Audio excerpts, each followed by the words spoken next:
نانا نے دیکھا کہ حضرت حضور صلی اللہ علیہ وسلم بہت خوش ہیں، بہت خوش ہیں. عرض کی اللہ کے رسول میرے لیے دعا فرما.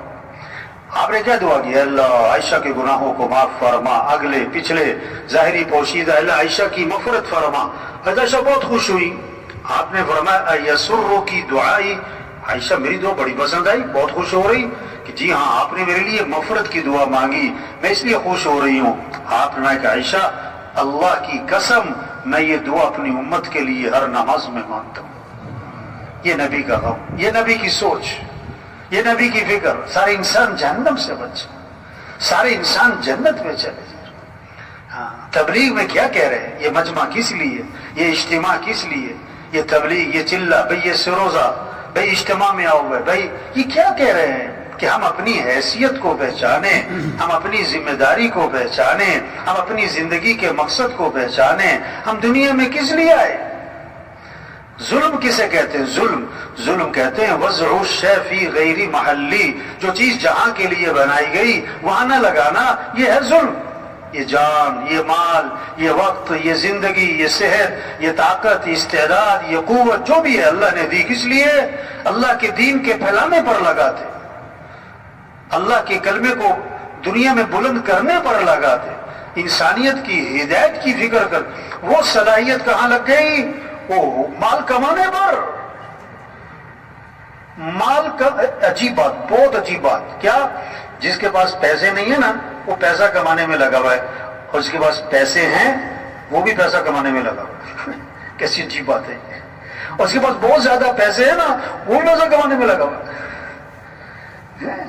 کھا رہے ہیں کس لیے؟ کمانے کے لیے. کما رہے ہیں کس لیے؟ کھانے کے لیے. آدمی 30-40 سال جو ہے نا جان لگا دیتا ہے، جان لگا دیتا ہے مال کمانے پر، پھر اگلے 20-25 سال مال لگا دیتا ہے جان بچانے پر. پہلے 30-40 سال وہ اپنی صحت خراب کرتا ہے مال کے لیے، پھر مال لگاتا ہے صحت بنانے کے لیے.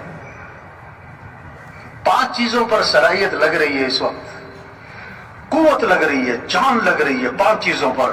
کیا؟ سب سے پہلے کھانے پر. کھاؤ کھاؤ کھاؤ کھاؤ کھاؤ تو دکان بازاروں میں جاؤ، کھانا پینا کھانا پینا کھاؤ. یعنی اتنا کا کھا جاتے ہیں اور اتنا کا کھا رہے لوگ کہ اس کھانے کو ہضم کرنے کے لیے بھی کچھ کھانا ہی پڑ رہا ہے انہیں.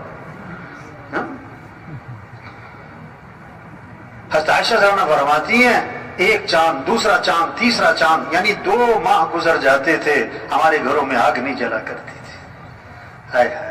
گزارا کیسے ہوتا تھا کہ کھجور کھا لیتے تھے، پانی پی لیتے تھے. کہنا بڑا آسان ہے، سننا صبح. سوچے تو اسے 2 مہینے آگ نہیں جلی، زور نہیں لگایا کھانوں پر، زور لگایا کھانوں پر. حضور صلی اللہ علیہ وسلم نے فرمایا بدترین برتن جس کو بھرا جائے وہ کیا ہے؟ پیٹ. پیٹ. دوسرا زور لگ گیا کس پر؟ کپڑوں پر. دے سوٹ پہ سوٹ، دے جوڑے پہ جوڑے. یہ مستورات کو ایک پریشانی پتہ کیا ہوتی ہے؟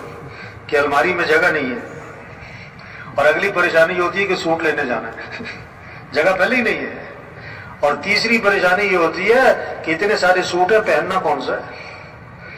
اور جب کہیں سے واپس آتی ہے تو زیادہ پریشانی ہوتی ہے. کیوں؟ کہ ایسا تو فلانی نے بھی پہنا ہوا تھا. کہاں زور لگ گیا، کہاں زور لگ گیا. حضرت عروہ رضی اللہ عنہ، حضرت عائشہ رضی اللہ عنہ کے بھانجے فرماتے ہیں کہ خالہ نے 70,000 درہم لوگوں میں تقسیم کر دیے، اور خالہ کے کپڑوں پر پیبند لگے ہوئے تھے. خالہ کے کپڑوں پر ہاں زور نہیں لگایا، کپڑوں زور نہیں لگایا. زور حضور صلی اللہ علیہ وسلم نے عائشہ سے فرمایا کہ عائشہ اگر آخرت میں میرے ساتھ رہنا ہے تو 3 باتوں کا اہتمام کرنا. اللہ کے نبی کو زیادہ محبت حضرت عائشہ سے تھی. آپ نے فرمایا کہ اللہ نے بیویوں میں عدل کرنے کا حکم دیا، تو میں ظاہری عدل تو کرتا ہوں لیکن میرا دل عائشہ کی طرف مائل ہے، یہ میرے اختیار میں ہے. تو آپ نے کیا فرمایا کہ اگر آخرت میں میرے ساتھ رہنا ہے تو 3 باتوں کا اہتمام کرنا. پہلی بات فرمائی کہ عائشہ اس وقت تک کپڑوں کو پرانا سمجھ کے نہ چھوڑ دینا جب تک کہ ان پر پیوند نہ لگ جائے، جب تک کہ ان پر. دوسری بات فرمائی کہ عائشہ مالداروں کے پاس بیٹھنے سے اپنے آپ کو بچا، کیونکہ آدمی کے اندر مال کی بھی طمع اور ہرس اور لالچ اور دوڑ میں لگ جاتا ہے۔ اور تیسری بات فرمائی کہ عائشہ دنیا سے اتنا توشہ